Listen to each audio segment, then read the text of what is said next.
tree bank that we have developed in our faculty, and it was starting through my PhD, and after that a national project that we have from NASRI, the National Agency for Scientific Research and Innovation. And we have created a corpus, a tree bank actually, with 1,400 sentences, mostly 24,000 tokens. And in this corpus, we have the collaboration of computer engineers with linguistic, and this is, I think, the first tree bank for Albanian language that is annotated by a linguistic expert. And there were 2 of them annotating. It was not an easy process because we didn't have a standard for the Albanian language. It can seem that it is a simple thing to annotate a corpora, but I don't think it's not. After that project, I have been in meetings with linguistics, discussing for an hour, and at the end, not defining how they can annotate this word due to different factors and difficulties in Albanian language. And also, the UT standard that we have chosen to use want to have an uniform or standardized annotation through different languages. And sometimes for the linguistic part, it was not so easy to accept a definition that they have for other language and to standardize it for Albanian language. We have used open corpora in this tree bank just to have the possibility to publish it in the future, and we have collected fiction books, grammar books, and the Leipzig corpora collection. Unfortunately, the 3rd corpora is not so correctly written grammatically in Albanian language because it's from web. And we need to correct manually first the sentence, and after that we use a machine that I was trained during my PhD to pre-annotate the text so they can have something to start. And after that, everything was done manually by the linguistic expert, of course, with help of us using the technology. The annotation include sentence segmentation, as we have used paragraph of text. Then we move to word segmentation, usually white space and punctuations are used as boundaries, but also there are some analytical grammar forms that were challenged in Albania, and we have done some standardization, and we have choose how we will tokenize this word. Then we have the lemmatization that is based on the Albanian National Dictionary. So we defined the lemma for each word based on our dictionary. Then we have the part of speech tag, and we use 15 POS tag using the UD taxa. Then adding morphological features depending on the POS tag that we have used. And then the most challenges, I think, is the synthetic annotation, where we use 32 synthetic tags from UD taxa. In this slide, there are some statistics about our tree bank.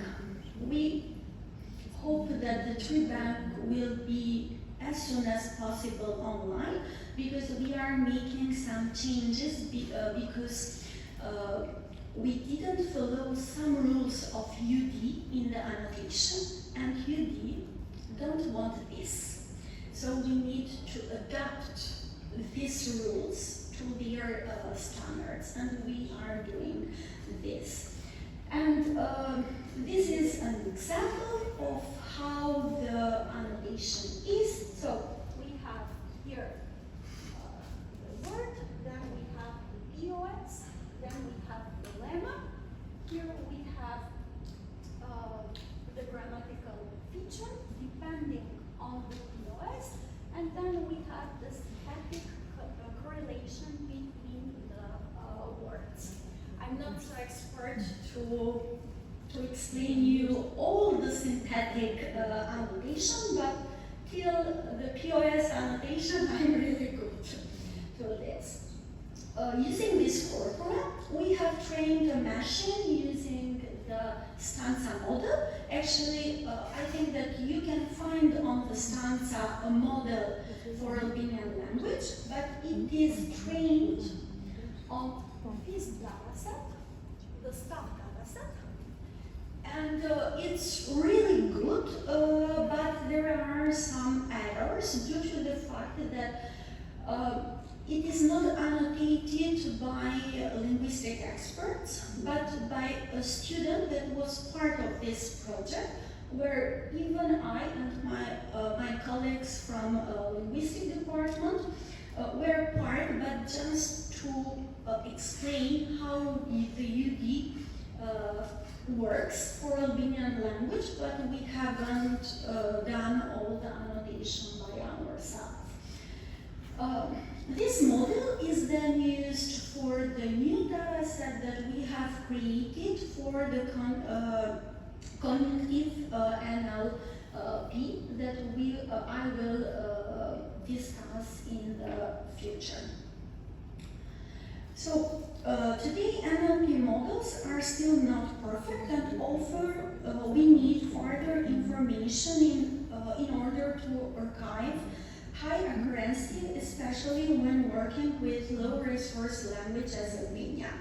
And one important direction is to gain attention in cognitive NLP, which tries to improve the computational models by drawing inspiration from how humans actually process language. So, the fields like psycholinguistic and also neurolinguistic are very important because they provide us insight how people and language is understood by us. So this insight from reading can help us to have more advanced and more realistic NLP models. For this reason, we have introduced in Albania some experiments using mouse tracking and eye tracking. This was also an inspiration by a cost action where we are part of, that is the multiple line cost action, where we have done almost all the things related to the Albanian language. Actually, even for e-tracking, Albania is still in the early stages. There are two papers that you can find online. The first one is e-tracking corpus collected through web-based e-tracking, so WebGazer, with 10 participants. So we use just the camera of a computer to track during the reading the eyes of the tester. And also we have a paper related mouse tracking corpora creating using cursor tracking data from 51 participants with the MOTR tool. So this is a second data set that we have published. So we, during the reading, the person just scroll the mouse and we collect data. This is an introduction about the two experiments that we have followed. In the picture, there are the equipment experiments that we have used for the eye tracking experiment. So we have a display PC, a host PC, an A-Link portable duo equipment.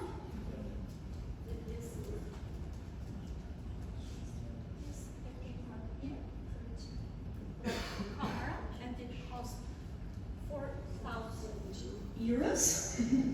Unfortunately, we cannot have it in our institution, and we have just a holder because it is, I think it's not an easy experiment.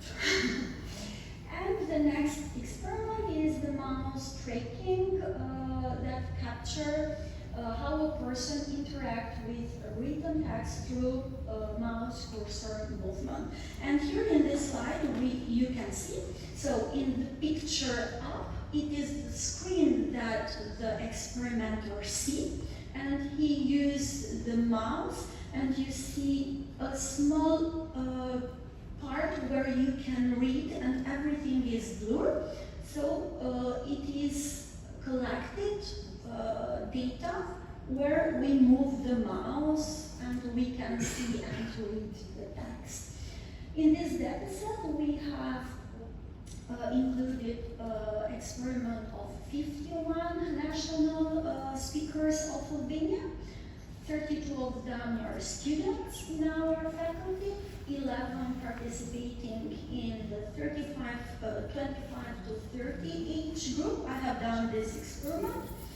8 participants over 30 years. So just friend of us asking to do the experiment about this. And we have collected the data in a CSV file and created identifiers using a unique ID for each of the participants. This is also part of the experiment, so flow of the experiment in the mouse tracking, but especially in the eye tracking model. So the process starts with defining the experiment standards, including dataset selection, participant profile, and experimental design for both eye tracking and also mouse tracking study. So we work almost 1 year with the cost action just for the first step of the experiment. And they are standardized experiment through different language, not just for Albanian language, because the corpora that we have used, that is a text corpora, is a parallel corpora in more than 30 languages. Then the second step is the eye tracking data collection, where we collect data by capturing cognitive reading behavior while participants interact with text. And after the data collection, the linguistic model that we have, so the linguistic data, all the text that we use during the reading was annotated with the stanza model that we have for POS and synthetic annotation. And cognitive data are processed aligned with aggregated at token level. So at the end of this process, we have an average data set that is used to retrain the NLP models by allowing us to evaluate if the incorporation of the eye tracking and the mouse tracking data will impact the performance of our NLP annotation model. These are some specific technical specification of the experiment using the tracker. So we have followed the multiple eye protocol, and we have used just monocular reading, so just one of the eyes, and it is the dominant eyes. We have a small experiment to define which is the dominant eyes of each person, because it cannot be the same for each person. And also there is a distance that we need to follow for this. The dataset collection was done and include 25 native speakers of Albanian language aged from 18 to 30, and it was conducted at the Digital Linguistic Laboratory of the University of Zurich with participants of Albanian origin who had either grown up or they are allocated to Zurich. Mostly of them, I think they were from Kosovo, and as the dataset is in standard Albanian language, they have difficulties in reading some words or even understanding them. And they have told to us that they are not correct sentences. So even in some words writing or even in punctuation. But they are correctly in Albanian language. I don't remember if how many of them were from Kosovo and how many of them were from Albania, but we can check the questionnaire about the participant.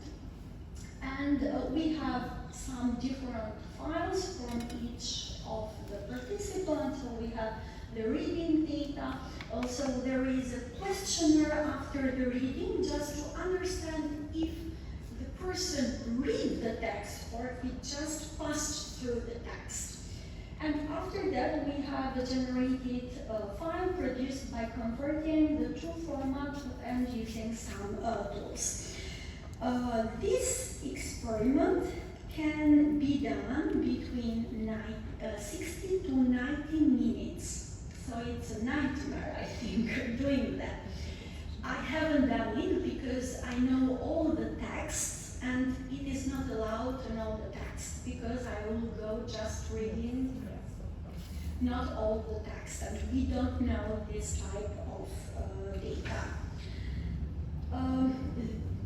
We have two datasets still now. So the dataset that is POS and synthetic annotation, and the dataset that is eye tracking annotation. And we need to merge these two datasets, but it was not an easy thing to be done because in the eye tracking dataset, we have not divided the clinic forms like T'(U) in Albania. But in our dataset, there are two different tokens. So we need to find some solution and to generate a dataset that we can merge the two annotations. And we have done some scripts here and also defined some standard. And okay, we will do this. And all the persons that are going to use the experiment in the next step, they know that this is what we have chosen. We have defined different experiments, so you just not using the reading metrics, and then we have 4 different experiments using different metrics of reading. So if you are curious about them, I can give information related to this. And we have used BLSTM architecture, so training a model for annotation in Albanian language by using even the eye tracking data. And you can see from no gaze to different experiments that we had, you can see that the performance in F1 score is higher. So we confirm what we expected, that the cognitive data can help an NLP model to perform better than this. And here we have the F1 score for different POS tasks. So I think that I don't have a lot of time. So these are just the conclusions of this part, just showing that the total reading time per word metric between mouse tracking and e-tracking data. So what we can do in the future is to use this technique in name entity recognition, in grammatical error detection, identification of multi-word expression, and also automatic identification of linguistic complexity in Albanian language.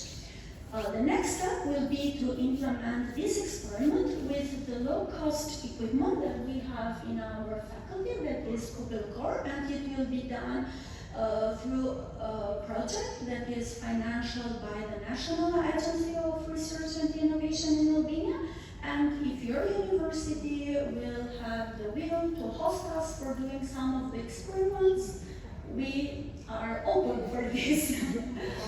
Then I'm going to the next step. Maybe this is not my research field properly, but we work in our small group in intelligent transportation system. So it refers to the information and communication technology applied to the transportation infrastructure, so as to improve the overall efficiency of these systems. And we can apply it in different sectors. There are some data security challenges in this field, and we need to be sure to have the proper feature to have a secure system and not to have cybersecurity risk. The research direction currently focused on developing hybrid traffic models that combine physics and also data. So physics-based models provide valuable traffic knowledge, but they may not capture all the real-world situation. On the other hand, data-driven models can learn complex patterns, but they often lack physical understanding of the field. So by combining these two approaches, we can build more accurate and reliable traffic prediction and control system.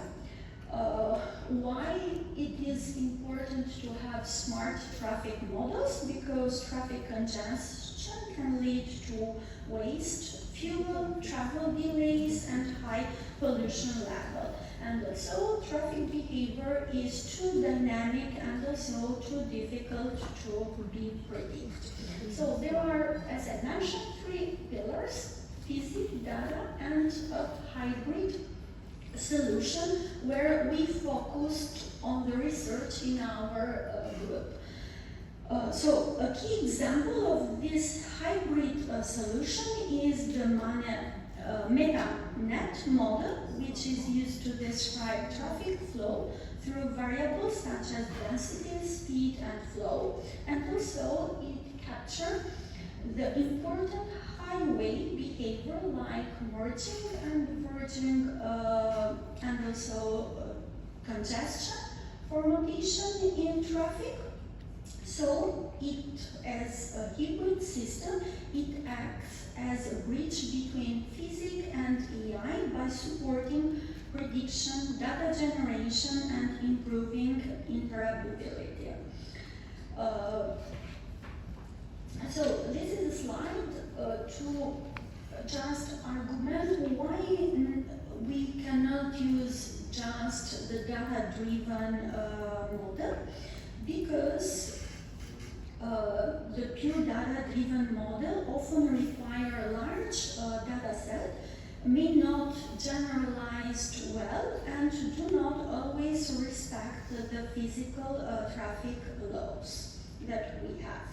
So for this reason, we propose a combination of physics machine learning with traffic law with AI models. And the experiment that we have done with this hybrid model, they suggest that we improve the traffic prediction by reducing the data requirement and handling missing sensor information better. So this provide a certain estimated and can detect congestion early. So this system generalizes better compared to poor data-driven approach. We can use the hybrid approach in methods like ramp metering and variable speed limiting. And also, where is the future? The future of traffic system is moving toward more intelligent and adaptive solution.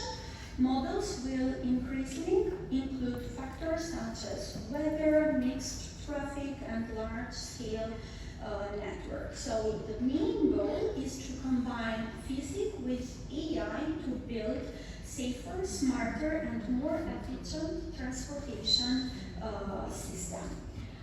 So, concluding, I have inserting some challenges and opportunities in Albania.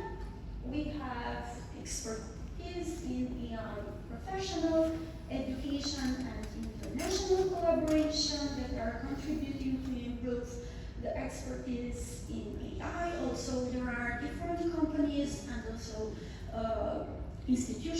public institutions working in AI, but we can say that we are still in the early stages in applying AI in Albanian language. And finishing my speak, I want and I like this wisdom of Albert Ward. One machine can do the work of 50 ordinary men. No machine can do the work of one extraordinary man. So we need to use technology, but also we need to recognize the human potential to be smart. Thank you. Thank you very much. Thank you. Questions?